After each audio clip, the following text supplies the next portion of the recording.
Estamos em José Botê, na Barra da Anta, né, para o primeiro vídeo técnico do programa Refloresta Alto Vale. Junto conosco, o Jean, que é o nosso parceiro aqui representando a EPAGRE, do escritório regional aqui da nossa cidade. O programa Refloresta Alto Vale, ele é um programa direcionado a produtores rurais, pequenos investidores, grandes investidores, para dar orientação para a implantação de florestas, para que essas florestas sejam consumidas aqui na nossa região. O que o plantador de florestas deve fazer a partir de agora?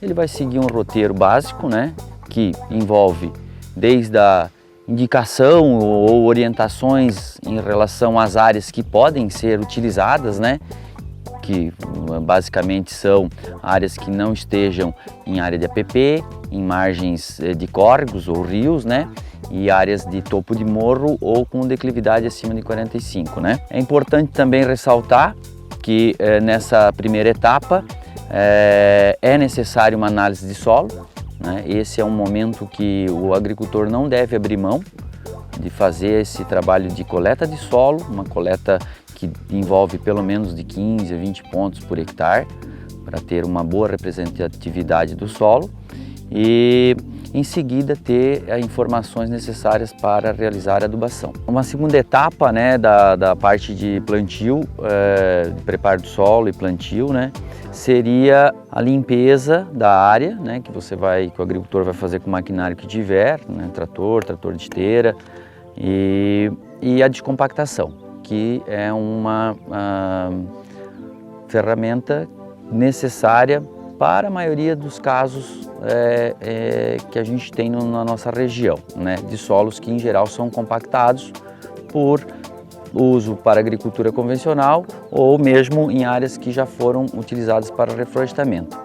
Essa descompactação ela pode ser feita tanto com subsolador com 2 ou 3 hastes em área total ou apenas na linha de plantio. Você vai fazer essa etapa de preparo do solo para plantio basicamente seguindo primeiro o que a análise de solo te passou, porque se tu tens uma terra que tu não vai precisar fazer correção, também a tua estratégia de plantio vai ser diferenciada.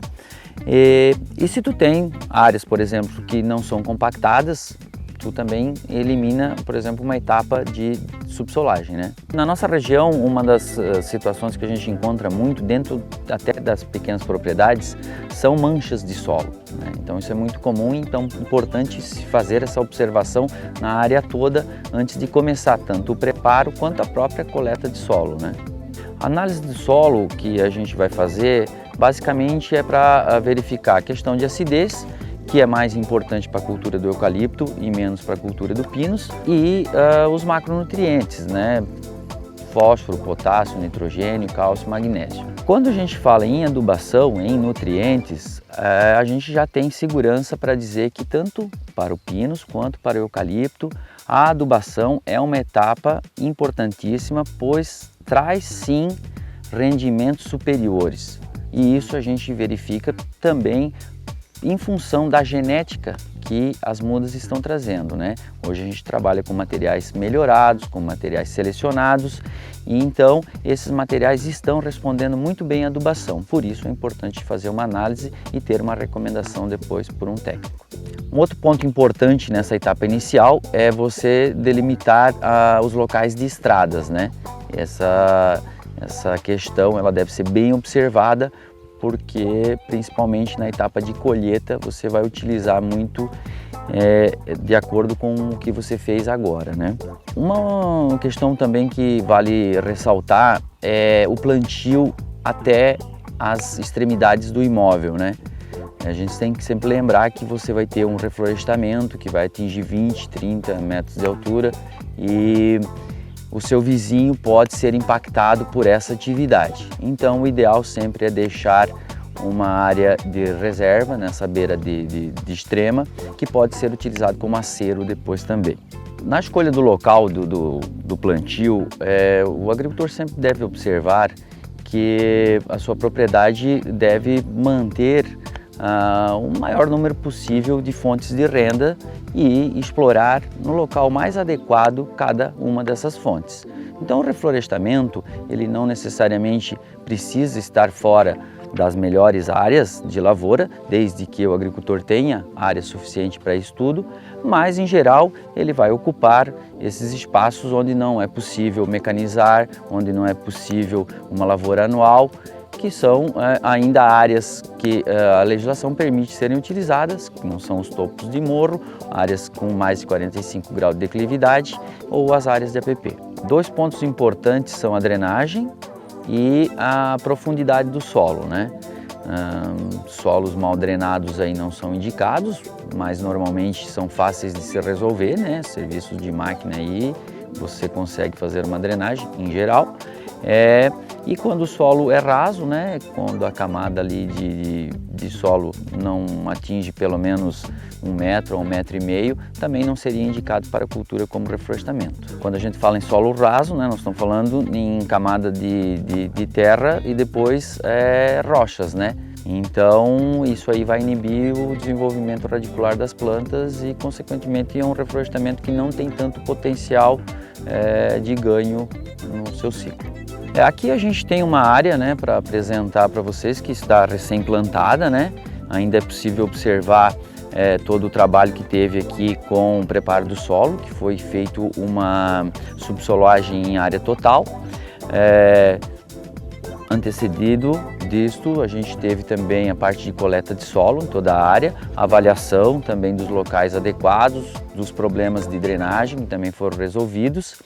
E nesse momento nós estamos na etapa de concluir o plantio e após isso as adubações, né, conforme obviamente a condição climática que se apresente, né, porque a gente sempre depende, principalmente agora no verão, né, de que você utilize os adubos de forma correta e na hora certa também, de acordo com a condição climática. O plantio ele pode ser realizado no ano todo, né, em qualquer época, desde que você tenha cuidados, principalmente nos plantios em época de verão, né, onde você em geral tem problemas com umidade, utilizar algum recurso que garanta que essa muda não vai ficar sem água, né? E uma das alternativas seria o uso de gel, que é facilmente encontrado aí nas casas comerciais, e isso garante até 15 a 20 dias de água para a raiz da planta, mesmo em período de estiagem. Essa talvez seja a etapa principal, né?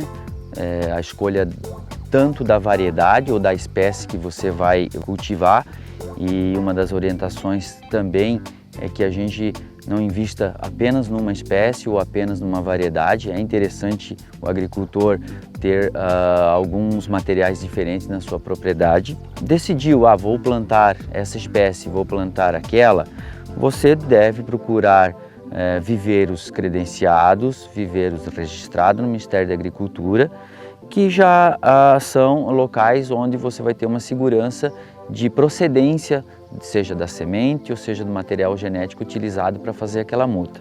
A muda ela deve vir para sua propriedade com um tamanho de pelo menos 25 a 30 centímetros, né? Sempre bem enraizada, né? E também não tendo nenhum aspecto de doença ou de folhas queimadas, porque você pode sim estar trazendo algum material contaminado já para a sua lavoura. Um item importante também na escolha da muda, da variedade, é você procurar informações se esse material que você está trazendo para a sua propriedade, ele já está sendo plantado na sua região, ele já está adaptado a esse clima, porque essa questão vai influenciar diretamente no potencial produtivo também desse reflorestamento. A gente tem hoje empresas que desenvolvem materiais em todas as regiões, para todos os produtos lá finais que a indústria vai precisar. Então, procure se informar isso já na hora de escolher o seu material que vai ser plantado. Você, quando receber as mudas na propriedade, você deve fazer esse plantio, procurar fazê-lo, né, em até 15 dias, né, evitando que essa muda fique mais tempo no canteiro ou no rocambole, que é como ela vem, porque é um ambiente que é muito concentrado, então você pode ter problemas, principalmente de doença de fungo. Essa muda deve ser regada todo dia, de preferência também não molhar ela por cima, mas sim mergulhar a parte radicular dela, né? Você vai fazer um trabalho que vai evitar problemas também, principalmente de doença. E após a muda estando ali, o solo está preparado, você vai executar o plantio normalmente, utilizando espaçamentos que também levem em consideração o produto que você quer tirar desse reflorestamento, ou seja, se você está pensando em madeira para serraria, madeira mais grossa, você pode utilizar espaçamentos um pouco maiores, né? E se você tem a possibilidade de venda de madeira fina, produto proveniente dos raleios, você pode trabalhar com espaçamentos um pouco menores e fazer desbastes então no decorrer do desenvolvimento.